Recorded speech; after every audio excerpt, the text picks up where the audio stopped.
Welcome to our channel. Today we how to log into GitHub, access repositories and projects step by step clearly. Open your web browser and go to github.com. Check that the website address is correct to avoid phishing pages. Click the sign in button at the top right of the page.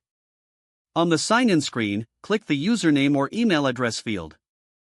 Type the email address or username you used when creating your GitHub account. Click the password field.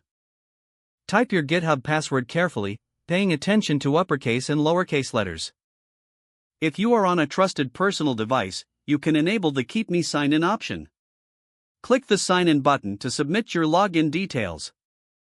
If GitHub asks for verification, open your email or authentication app to get the code. Enter the 2FA code exactly as shown, then continue. If you forgot your password, click Forgot Password and follow the reset instructions.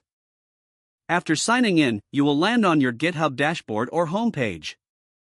Look at the top left and click the GitHub logo anytime to return to this homepage. To see your repositories, click your profile avatar in the top right corner. Select your repositories from the drop-down menu. On the repositories page, use the search box to quickly find a specific repo name. Click a repository name to open it. Inside the repository, click the Code tab to view files and folders. Use the branch selector to switch between branches if the project has more than one. Click the README file if available to understand what the project does. To access projects, go to the repository and click the Projects tab. If you are using GitHub projects at the account level, click your avatar and open a project board to view tasks, statuses, and items. To open an issue list for the repository, click the Issues tab. If you need to download the project, click the green code button and choose Download Zip.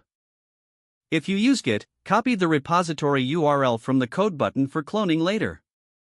When you are finished, click your avatar and choose Sign Out to log out safely on shared computers.